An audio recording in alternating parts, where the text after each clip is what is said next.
and welcome to Systems for Success, October 21. I am going to do a screen share. Bring that up. Okay. Just let me know if you can see that okay.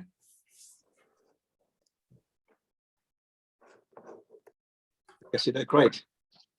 Morning, Rob. How you doing? How are you? And guys, feel free to throw. Did we just start? Am I a little bit late to the party? What's that? Did you just start? Am I late to the party? No, we're just starting right now, so it's perfect time. Okay, excellent. Absolutely. Yes, absolutely. So I'm just going to make sure that I've got the conversation mode here. Let me just bring that back up again.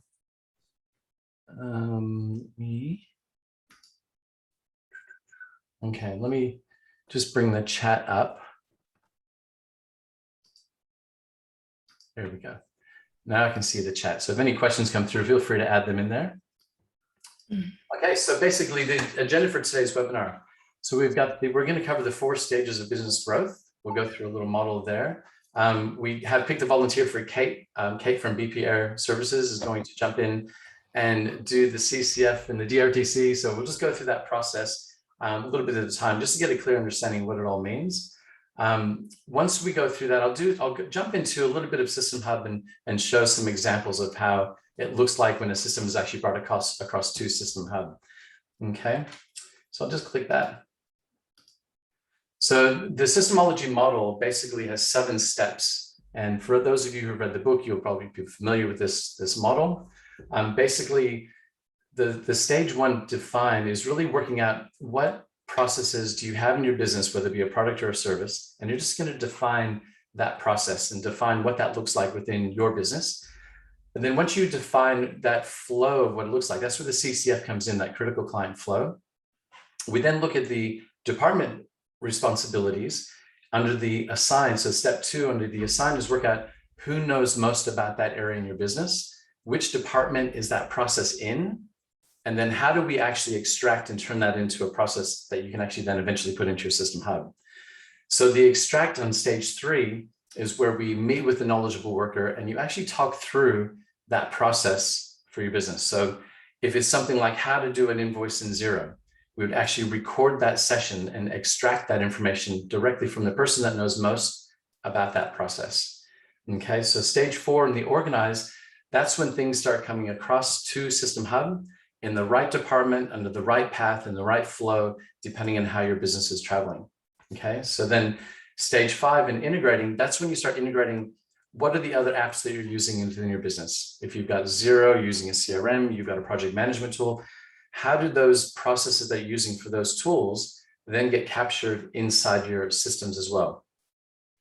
Then stage 6 with your scale. So your business is starting to grow. You're starting to put every process and every system you have, and you're capturing that information, and you're starting to grow the business to the point that every time you add something new to your business, it goes straight into your system. So you're capturing that information straight away. Then the optimize is when everyone is buying into that process. And this is just the way we do things right here. Every single person that you work with and every team member relies on going into your systems to follow the path. They're not asking questions about how things are done. This is just the way things are done. Okay, so that's where that entire 7 steps starts.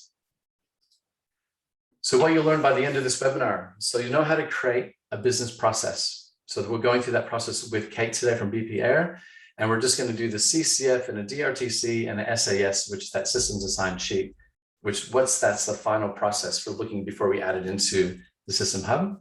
Understand how the critical client flow works, be able to identify your departments and knowledgeable workers, and know how to turn your business processes into a learning track. So the processes that you capture for each department, you can then have that as an onboarding learning track and capture those processes and create a path where there's a bit of a course where there's someone who you're onboarding needs to go through and watch the videos, read the processes, and understand that and tick that off as being done. So the end is, it basically is understanding how to create a system to create systems. So the purpose of having the CCF and the DRTC and all of that process is to show you the perfect example of a perfect product or service with a perfect client where you just love doing what you're doing. It's a great outcome. You love doing these sort of jobs. It's a great pay. And it's basically capturing what does that look like to bring into your system hub and then replicate that again and again and again. So this is the systems for building your systems, okay? So what we have here, this is the 4 stages in a business, okay? So typically when a business... Rob, sorry, mate, just to jump in, we've just had Liz and Paul have both just jumped on. Do you reckon you could recap just in 10 or 15 seconds what the outcome was? I think they literally just missed it. And there was a lot of DTFs with the CCN and the CCF. Yeah, so basically what we're capturing today is we're going to be working with Kate from BP Air, and we're going to be capturing the critical client flow and moving that into the department roles. So what does it look like when we're capturing that flow path so that the end result is you can have it into a place like systemHUB where you're capturing your systems. And this is the example process to capturing that client flow into a process and a process into your systemHUB so that you can replicate this again and again and again for every product and every service in your business. This is the example of how to create the system to build your systems. So we're going to be running through that as an example today with Kate. And that way, once it's captured into your systemHUB, which again is systemHUB is just your systems management tool. So any systems management tool that you have, this is just the process to not look at all of your processes like 1,000 things and how do we get this done? It's like eating an elephant. We're going to take one bite at a time and just take one process at a time, filter it through, who knows most about that process, and then bring it into a place where you can have your systems and departments laid out nice and evenly. So it makes sense. Okay. Flawless, mate. Thank you for that. Okay, so the 4 stages of business. So obviously the first stage in any business when they're first starting out is that survival stage. And everything is a little bit all over the shop. So everybody's doing whatever they can just to create the business. You know, the plumber becomes a business owner and he thinks this is great. So this is where they're running around and it's a little bit messy. They don't like processes. They're always in firefighting mode. The team's just kind of making it up as they go along. So it's not kind of the happiest place for most businesses. So typically the business owner is the bottleneck. So whenever they need anything done, they're capturing the business owner and he or she has to stop and explain how things are done. Okay. The second stage is that stationary stage where things are going well, you're starting to grow, it's looking good, but things are still single person dependent. So they still have that some people are into the system, some people are not. They have their own ways of doing things, just the way they learned from their previous employee, things like that. It's mostly stored in the team's head. Okay, so this is where it's okay, but it's not great, but you're just starting to work out how things are done. You're starting to extract information into your business. So the next stage is scalable. So your business is starting to grow. Everything's looking great. However, it's kind of a clunky, it's not constant. You're having to remind everyone how things are done. Everyone's still asking each other how to do things because they just don't have a system in place that they can go to and read through, watch a video, watch an example, watch some role playing. That's a recording. You do it once, you can watch it 1,000 times. So that's where the scalable is sitting in there and you're organized, but you're just not 100% there yet. So when your business becomes saleable is when you have that growth. So everything is completely documented. It's running like a Swiss Army watch. This is just the way we do things is the kind of the comment that everyone says in that business. Okay, so that's when you're optimized. Okay.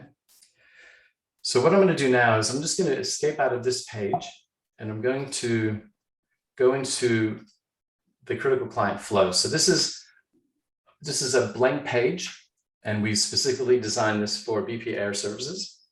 And so the question we first asked in the CCF is typical in a critical client flow. What does it look like when you first meet a client or a prospect? Or even it could be just you're just reaching out and doing some marketing. What happens? How are you getting the attention from those staff or the potential clients that you might be getting? And then what does it look like when you meet them? They become a client. You perform the service or product. You get paid, and then that ongoing. So that flow, that process. So today we're going to go through it with Kate, and we're just going to go through the simple, typical CCF process. And if I was to say, Kate, what would be your target client? Like, so if you have a perfect client that you'd love to, you wake up in the morning thinking, oh, we're doing this job today with this client. This is great. I love these sort of jobs. Like, who would that target client be? That would be a middle-aged, retired farmer. Okay, so do you capture like where you live and where your business is placed? Yep. This would be a typical client that you would get that just Homeowner as well. So they're a homeowner. Essentially, we live in a rural area. Often people retire from farms into homes in the town and obviously have excess money to spend on their homes. So that you think that the process between a homeowner and a retired farmer and a middle-aged, that process for doing this product or service would be similar. Mhm. Okay. And so what would be that product or service? Ducted reverse cycle installation. And Paul, to answer your question that just popped up, it can be male or female. Generally, there hasn't been either leaning either way. Yeah. So I'm just going to get Yuri just to mute. If you can mute, mate, that'd be great. Thank you. Cool. Gotcha. Okay, so that's perfect. So what we're basically looking at middle-aged male or female. It could be a retired farmer or homeowner. So at the moment, with the product being a ducted reverse cycle air conditioning, what would be at the moment, how are you capturing? Because what we're trying to do now is we're not trying to look at how you would love to do it or what would be the ultimate solution, but what are you doing right now to capture that type of audience? Yep. So social media marketing. So Facebook, Instagram. Perfect. So if you can imagine, every one of these boxes is the highest level you can go to capture the information around that. So when we capture it, we can always dig deeper into it. So for example, we've done one where the top level was social media, but then underneath that process, we had Facebook, Instagram, LinkedIn, we had all of the process because they all might be uniquely different. But if you can imagine a department being marketing, and the first folder might be social media, and under social media would be every single process you would have that's pertaining to social media. Yeah. Okay. So everything that we're going to be doing today is like staying at the highest level we can, knowing that as we build the systems through, it's our starting point. And then we can go down from there. Yep. 2 nieuwe sales in de UK gisteravond. Can I just get everyone to mute? Yeah, it might just be a good idea to mute Please. everyone, Rob. I'll go through and do it for Oh, you. you got that? Okay. Except for Kate. Yeah. Beautiful. Kate can stay. Kate can talk. Nice. Beautiful.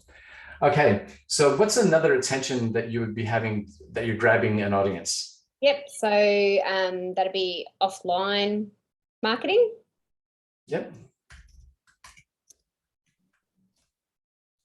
And Okay. direct contact.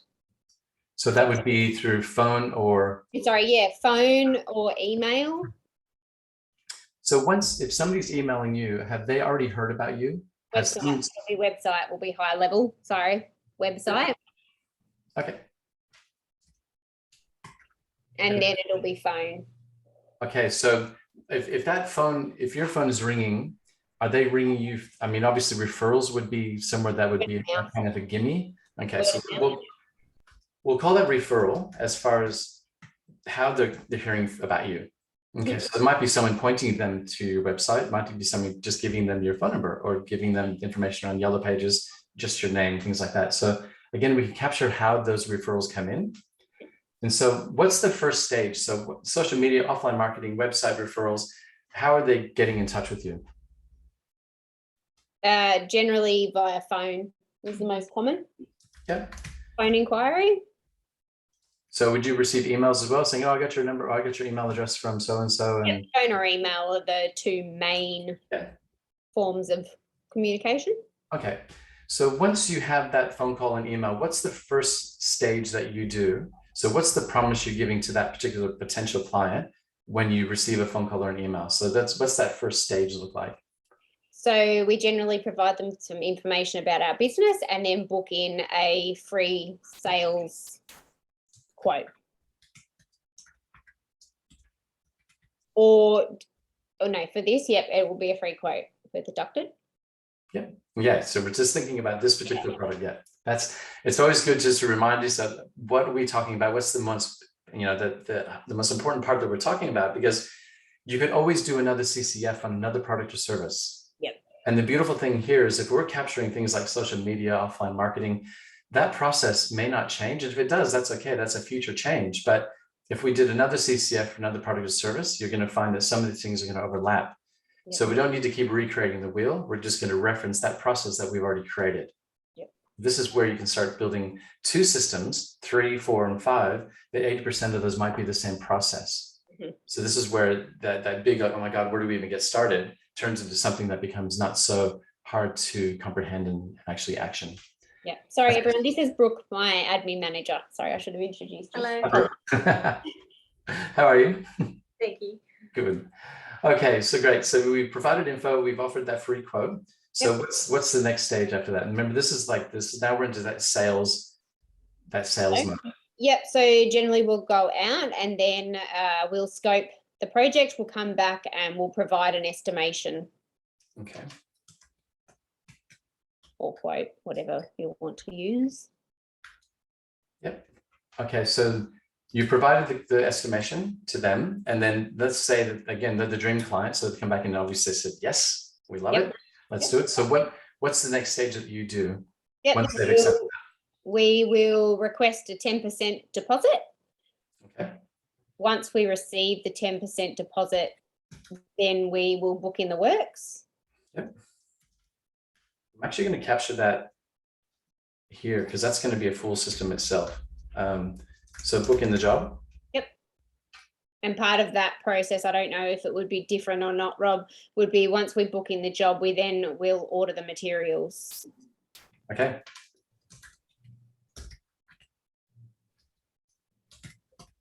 Okay. So I would assume that once the materials are, you receive the materials, Yep. the job is then completed. So the guys go out, the girls go out, they go and do the job. Okay, so we'll call it like complete job. Yep. And then at this stage, is this when you're asking for a final payment? Yep, final payment. So we can fit that into one, because that's going to be, you're going to be capturing the completion and invoice, Yep. and then you'll get paid. Yep. Okay, so then once you're paid, is there a follow-up process at the moment? So I know that we have the wish we can do, it would be great to automate that, but at the moment, what's the process? So once you get paid and the job's completed, and they're out there, they're vacuuming out the dust as they backing into putting the shoes back on, and they hop back in the truck and they come back to the office. What happens then? After 3 days, they get a feedback request by us to provide feedback on the service. And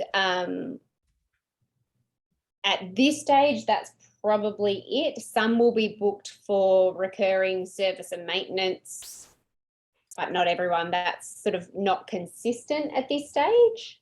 Yep. It's in the wording of your quote. I think Yep. the onus is then also put back on. Them to Yeah. flag if they will wish to take up that service. Okay, gotcha. So at the moment, it's something that if they would be interested in taking up some maintenance agreements that might be recurring, whether it be quarterly, 6 months, every year, that would be flagged at that point. Yeah. Okay, perfect. So what I'm going to do here, because that's basically it. We can add 1,000 things to it. You know that. Okay, we can fit in a bunch of squares, but what I love about what you've done today is you've kept it really clean and really top level. So you just worked through that flow, and it's similar to almost like a sales pipeline. And you and I've had this conversation before. It was like, what does it look like? That flow, that sales pipeline flow, getting to the point where you then get paid. And then of course we can then go, oh, let's do a 3-month, 6-month, 12-month follow-up email, things like that, which is perfect. But we're capturing exactly how you're doing it right now. And this gives us an opportunity to capture it, put it as a process and see what that looks like. And then it starts to trigger ideas. Okay, how could we do things better? How could we do things that a little bit more, could we fit a couple of processes in between that would actually be a little bit more customer nurturing or a little bit helpful for the account side of things or the booking things down the track. So it's just identifying that thing, because it's really easy as business owner to say, oh yeah, we do the job and we install it and we get paid and then everyone's happy and we move on. And then when you start tearing it apart in a flow, it starts to make sense that like we have the capacity to actually add and enhance. But that's what building the systems is all about, to identify what those processes are and see where you can improve. So, okay, so that's absolutely perfect. So what I'm going to do here is I'm going to move this over to the left. And here's something that I prepared earlier as far as the department roles and responsibilities fits right here. So all we're doing here is that CCF name is what we've captured here in the box, okay? That critical client flow. The department is just basically working out which departments would all of this fall into, okay? The systemHUB system name is a more longer name. So here we've captured quite bullet points of the names in each box. The systemHUB name would be the actual system name. So it could be a little bit longer. So how we do, or the process of doing social media, the process of capturing a 10% deposit. So instead of your system management tool just saying 10% deposit, it's like explaining a little bit, but not too long, a description of what that looks like as a name. The description is where we can write a full sentence of what that process means in your business. How does it look like? Why are we creating that process? The knowledgeable worker is where we capture who knows most about that particular process in your workplace. Because the idea is you want to be able to extract that information from them, whether they do a video where they tell the story of how you use social media, or you can actually, if you have some sort of tool that you're using, an application that you're using that we can record and do a screen recording, a screenshot, things like that, you can just, you can work out who knows most about that area. The resources is where are we finding that information? So how do we do an invoice in Xero? Well, the resources would be Xero, because we might do a recording saying, go to here, sign into Xero, go to invoices, create new invoice, here's how we do the 10% deposit invoice, things like that. The capture method, Zoom, Google Meet, Loom, screen share, screenshot. So it's just capturing, how did we capture that particular process? The extraction date, what date did we actually pull that out and find out about that? The pre-extraction, this is a pre-extraction form that can be used prior to the extraction. So it would be a form that would be sent to you, for example. The knowledgeable worker would just fill it in, what they know most about, maybe some bullet points about that particular process. And it acts as a guide and actually kind of a security against the extraction. So you're doing a video extraction, then you can back it up with the pre-extraction form. Because sometimes people get a little bit nervous in front of camera, they're doing a recording, they might forget a process. The pre-extraction form gives them an opportunity to just think about that process, write it down. So we've got a form and we have a video recording of that process. Then by the time it goes into something like systemHUB, you're capturing everything, you're not missing anything out. The systemHUB URL, that is the direct link to systemHUB. So therefore you're not creating systems and then going, well, where is it sitting? Yeah. Where does it reside inside of our platform? In this example of systemHUB, here we can go straight to it and add to it, revise it, edit it, do whatever we need to do for there. The documenter would be, who is the person that's actually adding that into your systemHUB? Okay, so who's the person that's responsible for putting that information in? Typically, it's the same person. It would be your systems champion or a documenter that you have. The reviewed would be reviewed by you or Ben or someone that is owning the responsibility for making sure that process is done correctly. And so that would be either yes or no. And then complete, it would be a big tick with an X or a yes or a, whatever that looks like. But it's, again, this is an example of how to capture the information that's here all the way through to where it's captured in your systems tool application. Okay, so it's just breaking it down. So you're not going, okay, we have 1,000 things to do. Where do we start? We're going to start at the top. Teeny has just thrown in a question. I'm happy to answer questions all along the way as well. That's okay, unless it's a doozy. What is systemHUB? Is that an online platform for storage? Yeah, so I'll actually, at the end of this session, I'll actually jump into systemHUB and show you what that looks like. Give you an example of a business that we're working with that we've actually put quite a few systems in, so you can see what that looks like. But it is an online platform. It's broken into departments and you'll be able to see how those processes fit in. So Kate, we're going to talk about social media. So all I'm going to do here is capture the word and we're going to put it into there like that. Okay. So if I go back, let me just jump back to the department responsibilities here. So we have, this is the exact same idea from what we have here, but we're working out which departments. Here's just an example of marketing, sales, operations, finance, human resources, and management. You might have your own names for your own departments, and that's okay. This is just an example of what departments would look like. Okay, so if we captured the first one here, and this is social media, Which department do you think social media would fall into? Marketing. Okay. So we captured the first one here. This is social media. All right. Department. And we have offline marketing here. Marketing.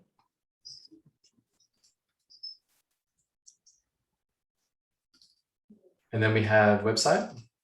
Marketing. And we have referrals. I'd probably put that as marketing, but also a bit of sales, because it's up to the boys to sort of promote the services that we offer when they're out on site, etc. Exactly. So we'll capture it exactly the way you see it, because referrals could be, if you had a referral marketing campaign that you're doing and you just had a referrals tool that you're using, then yeah, sure, it would probably fall under marketing. Yep. But the fact that referrals are happening organically, Yep. and by the time they reach you, they're a warm lead. So we could put it into here. Yep. So I'm just going to just capture that and just bring it into something a little bit less gigantic. And here we're going to put in, let's get rid of the bold as well if we can. Okay. So now we got the phone and email. Mhm. So I'm assuming that would still be a sales marketing thing. Yeah. I'm just going to keep shrinking that down. And then we have provide info and a free quote. Sales.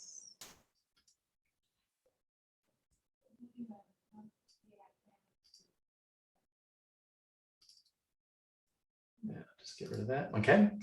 Provide estimation. Sales.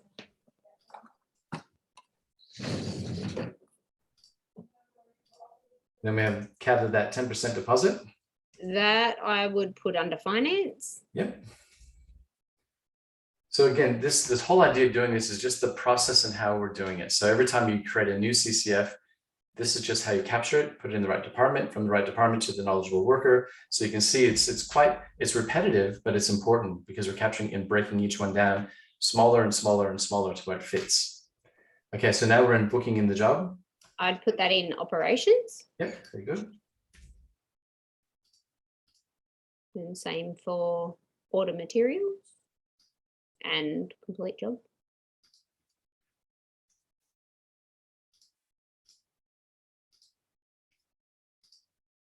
So job completion would be under operations, final payment would fall under finance. Yep, so I'm actually going to purposely break that down. So the complete job would fall under here, as you said. And then we'll do the final payment as a finance.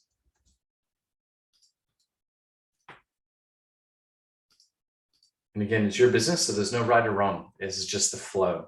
And things can move back and forth depending if you think more about it. You're like, oh, that actually falls into a different department. Yeah.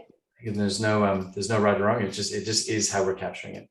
So feedback requests. Yeah, I don't know whether this would fall under sales or marketing, because I mean the intent is to get positive feedback to promote our service. So that sort of is marketing. But then if it's not, I suppose the outcome we're looking for is to have positive feedback that we can then use to promote on our website and use to generate referrals. Exactly. It doesn't always happen that way, but. Well, I look for what we'll do right now is feedback request. The chance of them doing a feedback, you've got a small percentage of them actually doing that. We might have some great clients where they do that. Either way, that could fall under sales because you're still reaching out to someone that knows you, who's passing their great experience onto someone that they know that could benefit. So for the time being, we could put it into here. Yeah. And again, when we do the extraction on that, depending on how that looks like, it may fall back into marketing. Yep. Depending on how you're treating that feedback. Yes. Okay. Yeah. Okay, so we have the recurring service maintenance, and if they do that. Yep, that would probably go under sales. Well, potentially, because you remember you're doing more work for them after the job was completed. So that might be something even under operations, because you're nurturing the client you've already serviced. I think, to me, but if you and Brooke agree, I'm on board. Go Brooke. And like I said, there's no right or wrong. We're just capturing it for now so they can see what that looks like. So now that we've captured everything out of here, I'm just going to bring that to full screen so we have a little bit more of an eyesight of what we're looking at? Mhm. Just let me know if this needs to be zoomed in at all, okay? Clear to me. What we have here, so we have 3 things under marketing. So if I just captured marketing and went over to the systems assigned sheet, I can now go like that. And again, if we just looked at your sales, again, we have, let's move those over.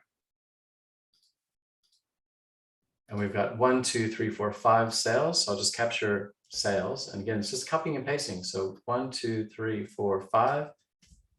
Okay. Going back to there, we can even just grab these and bring them across just so it makes sense.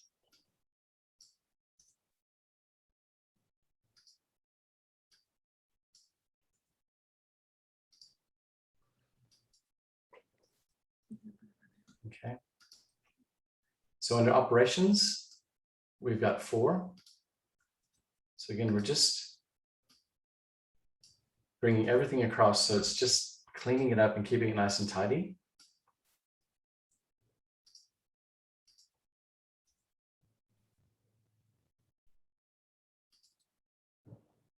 Okay. And then we have finance, we have 2.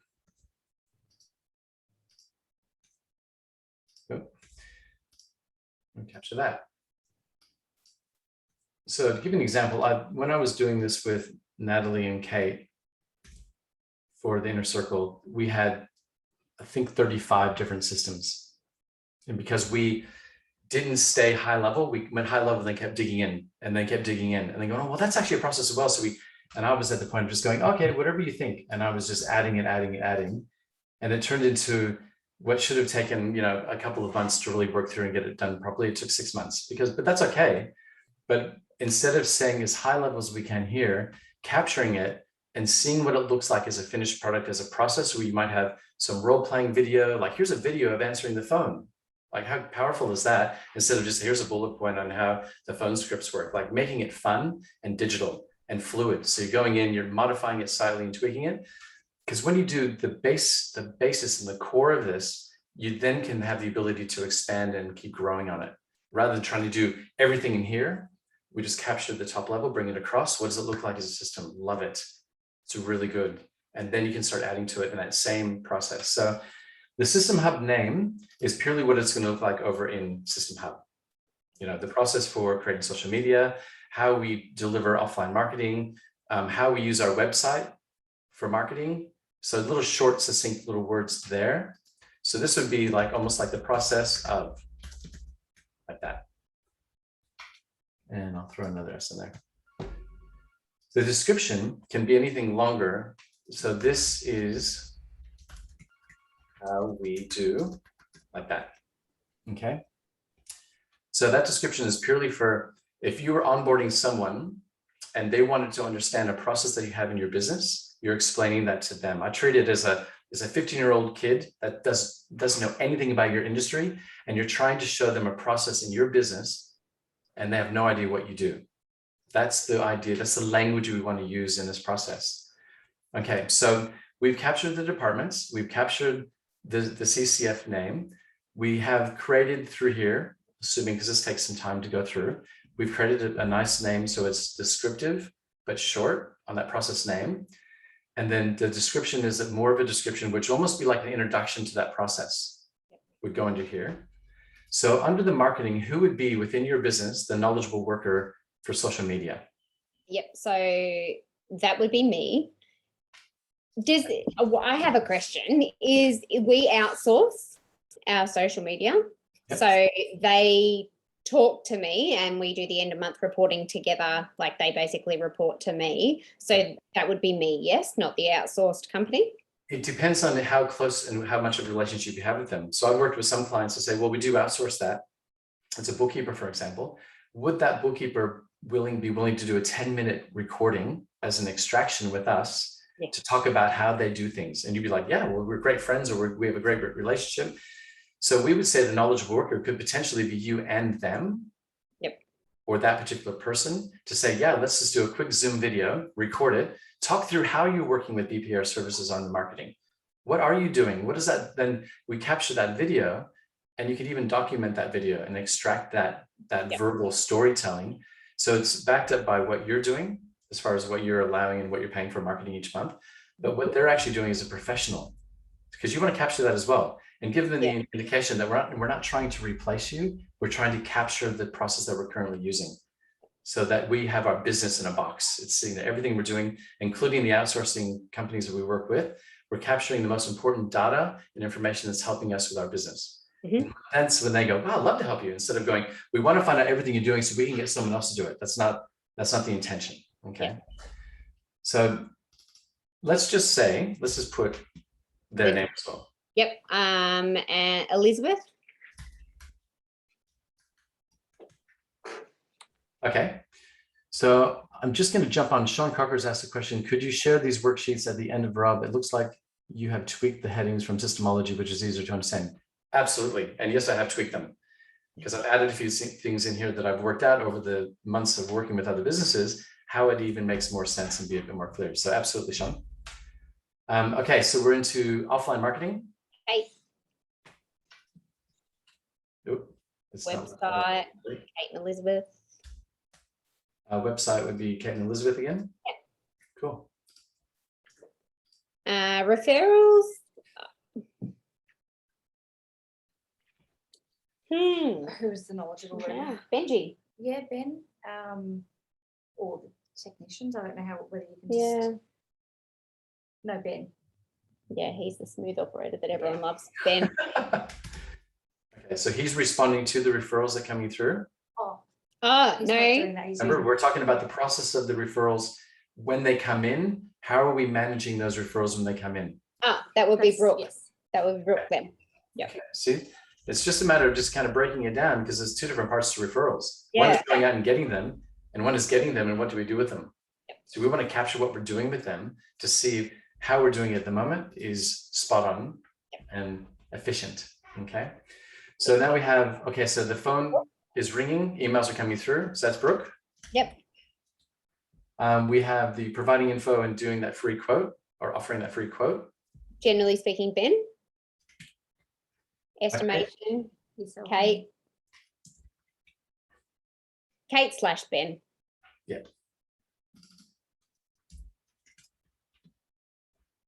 Okay. Let me just keep it the same. Okay, so we have feedback request.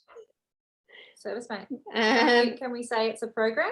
we've got it automated in our job management system. Yep.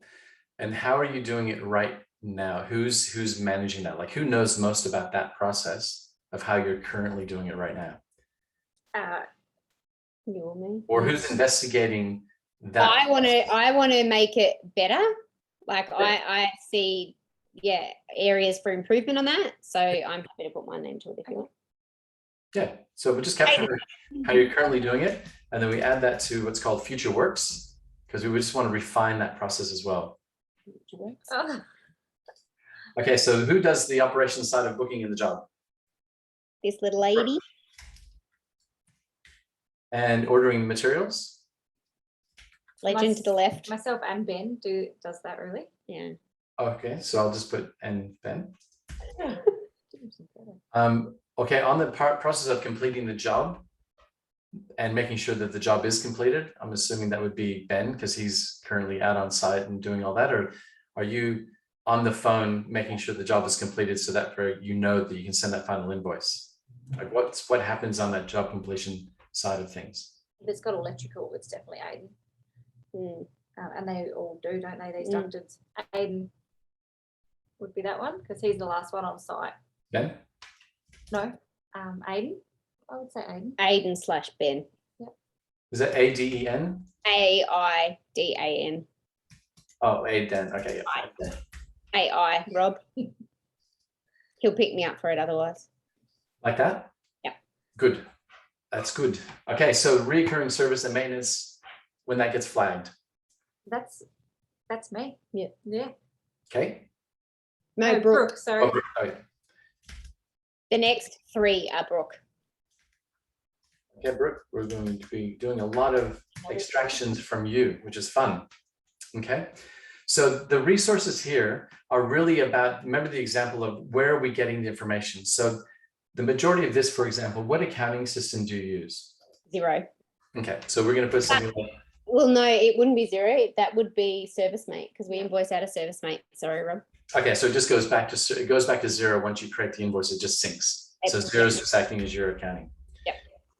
And then the final payment. Same. Sorry? That's the same. Oh, ServiceMate as well. Okay. So Yep. you actually record the payment inside ServiceMate and then it just syncs to zero. Cool.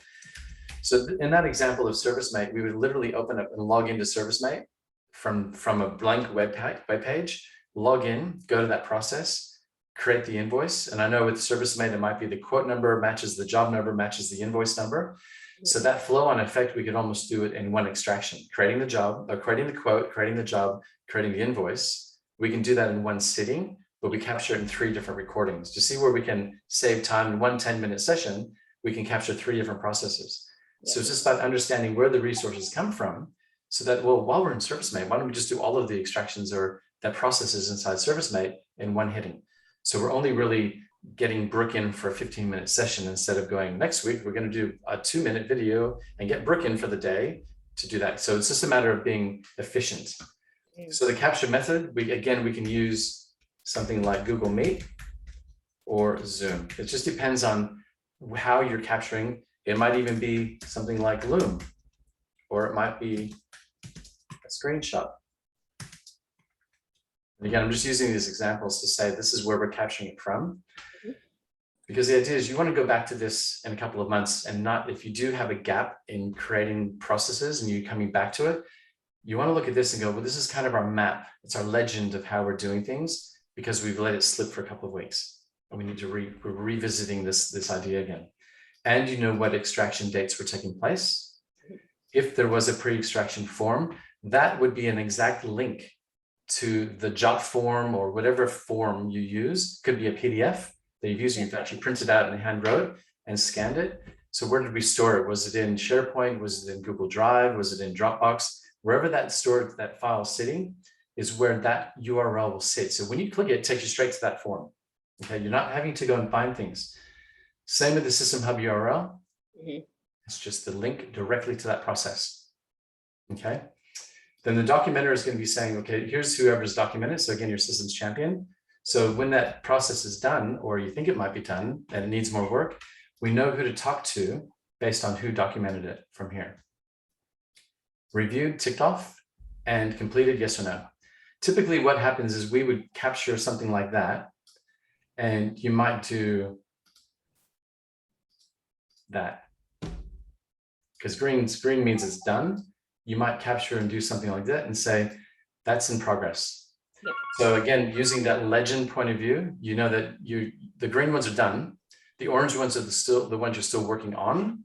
And so from a glance, you can see what you're doing and what's left on here. So if you can imagine doing everything based on this template.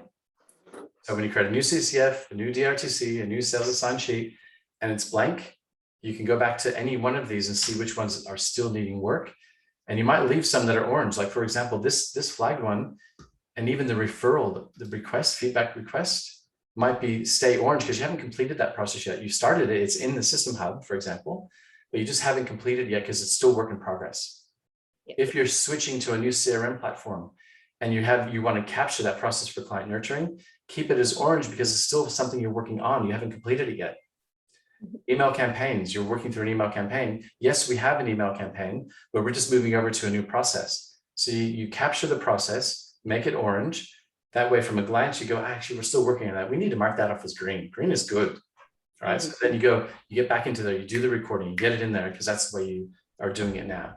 Yeah. So that's where it's future. So what I'll show you now, and I'll just bring this back over to the right. And I'm just going to maximize this screen. So this is an example of systemHUB. Okay. So typically when you first sign into systemHUB, over on the left here, you've got systems. Here you have policies, and policies are more internal. holiday leave, sick leave, forms, internal things within your business, whereas systems are the processes in which you do things based on each department. Okay. Then the training is what you're capturing from your systems to create a learning track from that. So if you're onboarding someone, and again, it's not a full-blown onboarding induction program. There's programs for that. This is a learning track so that you're capturing your systems, you're recording that, and you're bringing them across into here. So lesson 1, patient records. There's 3 things in here that are going to take 5 minutes to complete. And you can share that with anyone within your team. And they don't need to log into your systemHUB to do this course or the learning track. It simply becomes a website. So if I copy that, and let's just open up a new tab.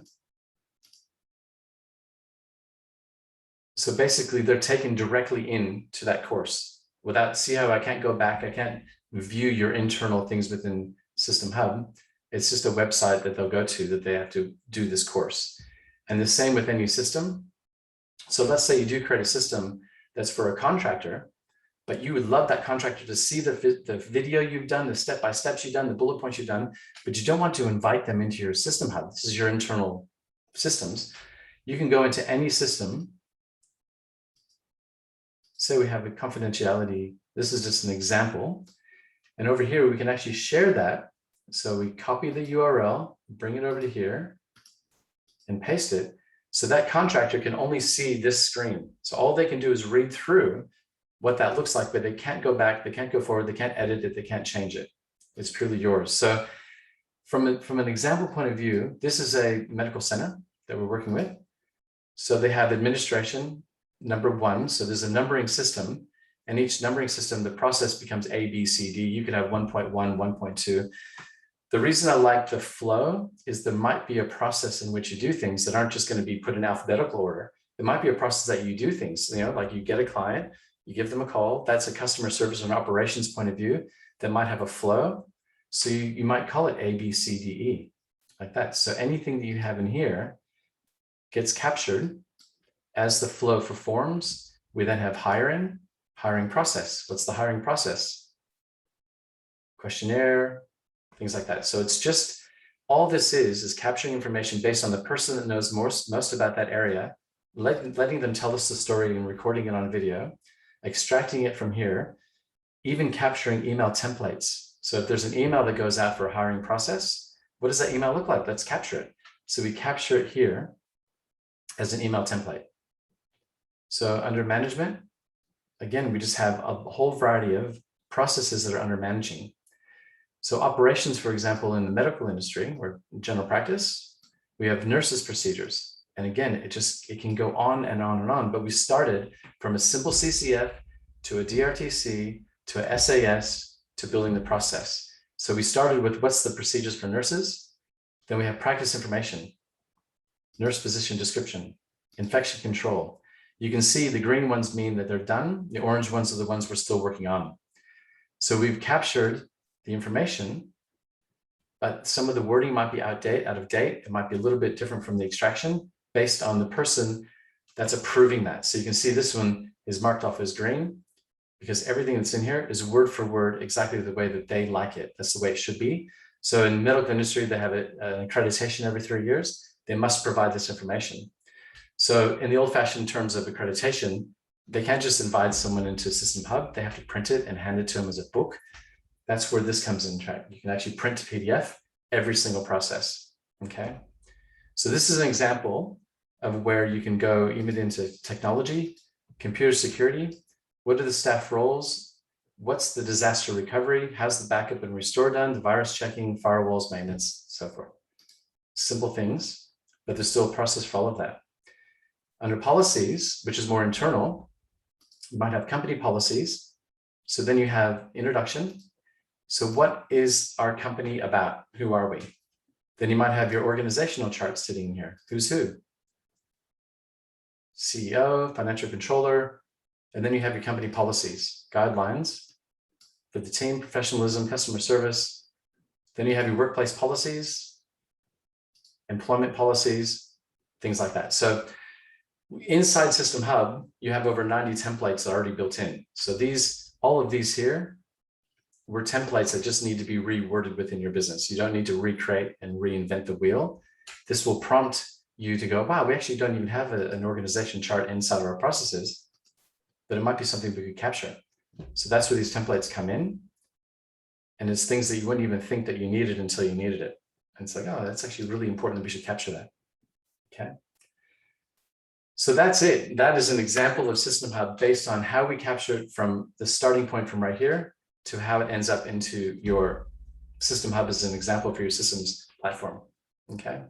So is anyone, I'm happy to take, if anyone wants to unmute. Thanks, Rob. And throw a question, no worries.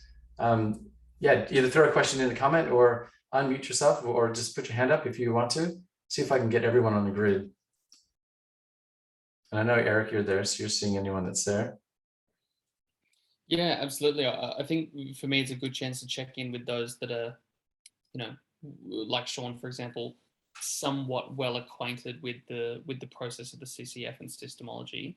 But yeah, guys, let's open up the floor and just get some questions, whether or not you're well and truly into the systemology process or you're maybe earlier on, so that we can squeeze some beautiful juice out of Rob's big juicy brain.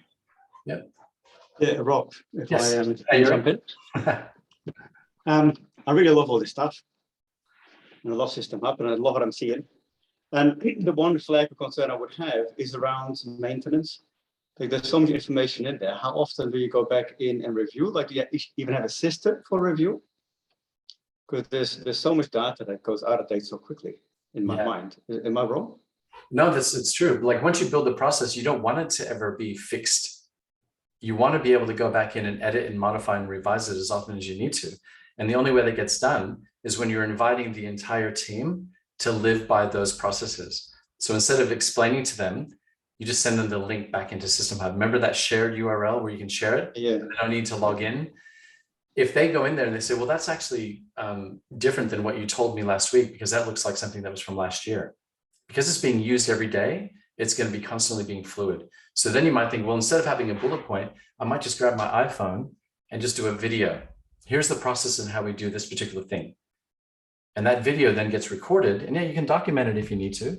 Even if you got a GoPro and you want to walk around and do a GoPro recording, capture that GoPro and put it in straight into your systemHUB, because then that becomes just the buy-in for everyone that you're working with. Doesn't come to you, they go to systemHUB. And if they don't go to systemHUB, they ask for what's the link to this particular process. You're saying the amount of text should be limited and catch as much information as you can in a video, because that's much easier to replace than having to rewrite it all. Exactly. Yep. And if you're comfortable with, even if it's a role play where two people are actually doing something within your business and they're just acting out that process, so you can actually capture that example, because you're dealing with global. So it's not everything can be captured locally. Capture it as a role play. And this is how this process is done. And you don't need to continue be documenting 1,000 words. It could just be one video. And how do you make sure, the book talks about this too, like and there's one element that I find difficult to wrap my head around. How do you make sure, and is it even important, that people go back to the systems all the time? Like once you've documented it all, the people that know what they're doing, they don't really need those systems because they already know what they're doing. Yeah. So how do you avoid it becoming a stagnant pile? That's the term buy-in, because when you have the trust and you build a relationship with your team members, that they know that that is just the way you do things around here, you're instilling that discipline for them. And to so go back to the systems, but they already know what they're doing. Like, why would they go back to the system? it could be a reference point for them. You could be onboarding someone new that's going to be taking on that role that needs to reference that. It could be, you might have a quarterly review where you're going to go through systemHUB as an example for the roles. In the same way you do strategic planning every 3 months, you're actually doing a role review. But the role review is just, you can create a learning track and say every quarter you just need to go through this learning track. And the learning track is watching the videos on your role, reading through the documentation, the bullet points, and ticking it off that you've done it. And I don't care if you do that at home at midnight on a Sunday night, but every quarter you're required just to jump in, do a review on your role and tick it off. And then you get the notification that you have to approve that they've completed that learning track. Yeah, that's good. And At least your knowledgeable workers have to go back to the systems and follow their own system, make sure they're still up to date and accurate. Yeah. So Yuri, there's two things I'd suggest here. One is making this part of your quarterly planning rhythm, right? So we have in our internal quarterly planning rhythm, we have I think it's a 20-minute block to review. Everyone literally pulls out their role description for the one or two, or maybe someone's playing 3 roles or wearing 3 hats, to go through the responsibility section and just check, oh, I actually delegated this to Bob, so I need to remove it from mine and add it onto Bob's. And it just keeps those documents as living, breathing reflections of who does what in the business, not some stale thing. Well, that's what I did 3 years ago when I started. But also, I would have a 15-minute section at the start of the day in your quarterly planning that you run with your leaders to open up the area of systemHUB that they're responsible for, and they do a quick run through. Is this still relevant? Is there something missing? It's just a quick check-in, but I think if you make it part of your execution rhythms, it's way easier to do it. The other thing for me is, and this is the more micro element of it, is it becomes your management tool, and it requires discipline and awareness for you and your leaders that when you get that phone call of, oh yeah, hey, how do I make a coffee again? It's not you go, well, okay, you need to go get the grounds, it's in the top shelf, and then mate, jump onto systemology, check the system or the process, watch that video, then come back to me if you've got problems, and I want you to text me to let me know that you've done it. And then you hang up. So it's a 10-second conversation as opposed to a 5-minute repetitive conversation. And that's where the real utility of this comes in. The thing that keeps it relevant and accurate is the fact that you, and especially your management and leadership team, are constantly driving the team back to systemology and back to the systemHUB, as opposed to still, like, that's the whole reason we're doing it, right? Is so that you don't get those calls and emails about something that shouldn't be in your head. It should be in a system. So it really comes down to you and your leadership team driving the team back to it and being aware anytime you get a question, is there a system on this? Because the response will be one of two things. If there's a system on it, yes, send them to it and hang up the phone, or reply to the email. If there isn't a system on it, does there need to be? That's the way that I've approached it in the past. If I'm required to answer a question, there's a hole in my system. Well, exactly. Yeah. And if there is a hole, great. Well, then now we need to make one. Fix it, plug it. Yeah. And it's a nice cyclical little kind of checklist. Yeah. One more question, if I'm allowed, Rob. Yeah, mate. The CCF is kind of your starting ground for everything in systemology, but the book also talks about systemizing like the accounting department and other departments.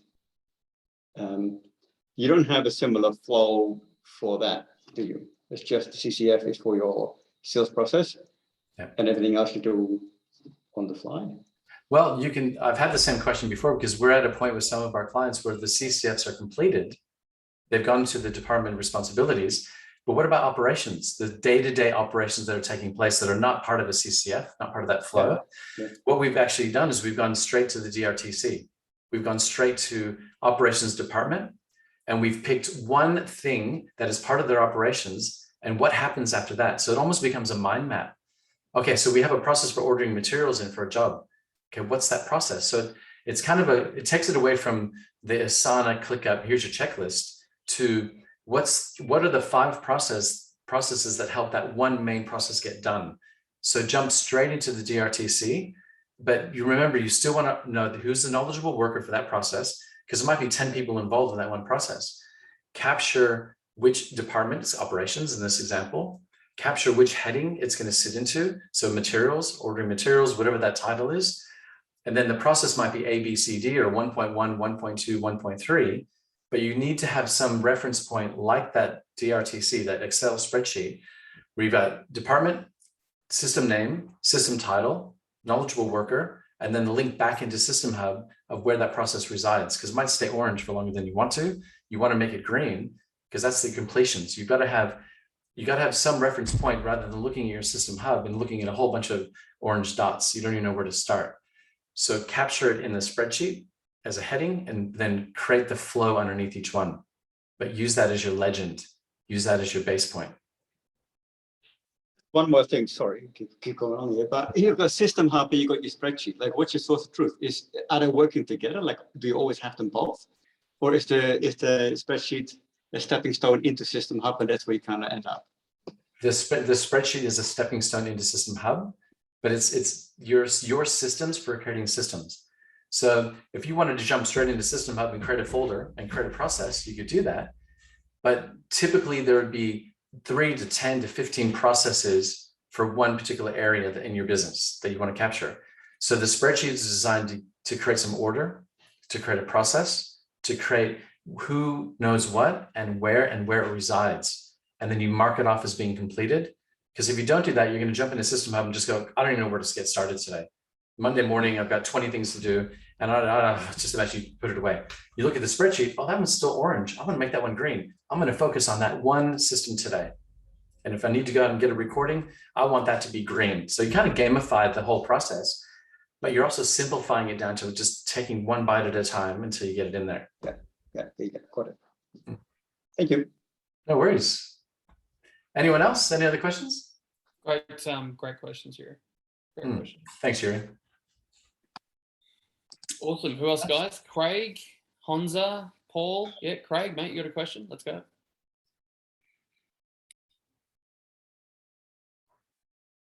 You need to unmute, Craig. Yep, there you go. I was just waving. Oh, there you go. Okay. Oh, you were just I'm waiting. right. I'm right. Thanks. I'm just taking it all in. Yep. Okay, nice. Paul, did you want to? Yeah, Paul, jump on that. Well, I've got my wife Jodie Hey, sitting Paul. here next to me too. All right. Reluctantly, we've got lots of questions and have for a while, but it's probably too many specific questions for a group session. But yeah, we certainly see applicability to this for our client flow. When we book in sales, we've got a bit of an overlap, and we don't want to go too gung-ho with things. We want to start very simple. So probably lots of questions, but probably not the day for it, maybe. Well, if there was one question that you feel would be most useful to you. Yeah, I've probably got two that might be interesting. One is, so we've got this awkward overlap at the moment where most inquiries, most sales, so a customer sends us, we've been dialoguing, they come in via our website, so they've seen our dog kennels. There's questions and answers, and then they say, yes, we'll buy one. And then it starts to get a bit messy as far as how Jodie and I have been doing it. It used to be I would take all the orders, and then in the last, but a few months ago, Jodie takes all the email orders now.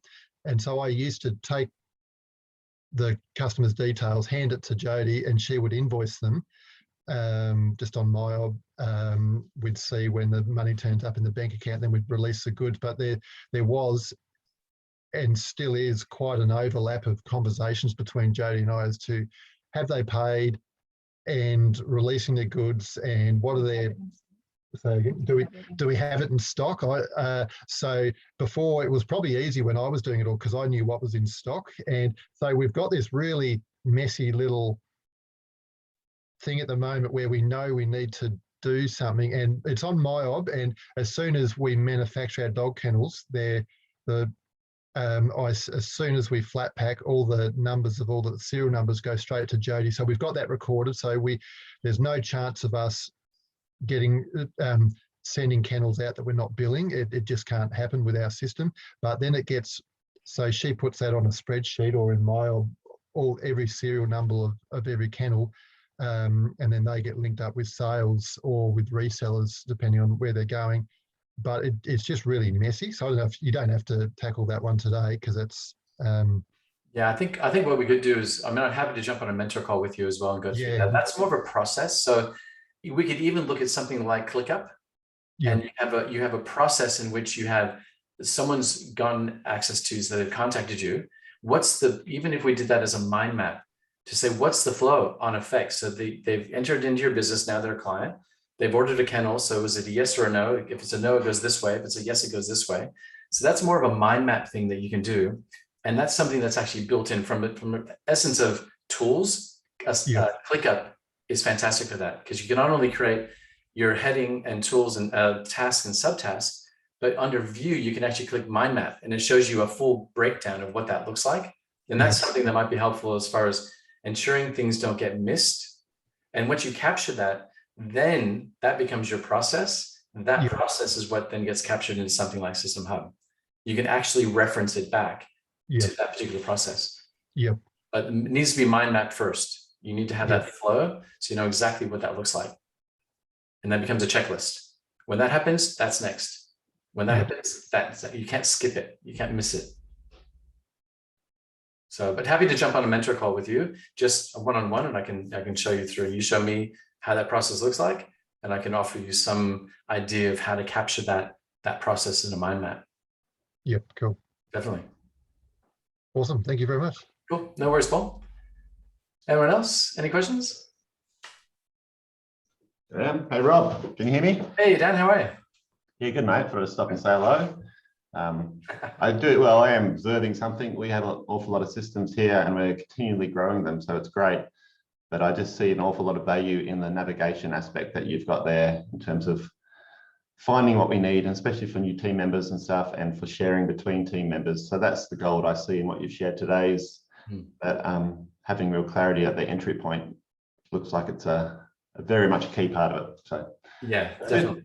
And if you actually, Dan, if you are using systemHUB, even if you've got the trial, there's I think on the systems one, if you go down to templates, there's a systems for creating systems, and it actually breaks down exactly what we covered today. It actually goes to that whole process of how to create a system for your systems. So it's just, again, it's already documented, because you just do it more than once. It's a system, you capture it, it's a process. And so you just have to follow that process, and it just becomes the way you do things. It becomes clockwork. So that's good. Okay. Yeah, I'd like to take a moment to talk to you a bit more about that aspect. I think, Absolutely. right? So yeah, jump in. Bye for now. Thanks, Dan. All right, guys. Well, if there's nothing else, thank you for your time. Appreciate it. And I will be here next month, and we'll be covering some more things off. No, really appreciate it as always, Rob. I think being able to have you as a qualified systemology expert going through this process, and all the little tweaks, like even the little things like changing the titles on that form to make it easier and more simple to consume, is a massive benefit. So thank you, mate. Really appreciate it, and appreciate all the time that you've put into doing this series as well. My pleasure. Thank you for the opportunity too, Rob, to be the appreciate it. Brooke was just saying how good it was, so thank you. Good. Yeah, well, we'll be covering more things off in the coming months anyway. For us, that's good. All right, guys, thanks for that.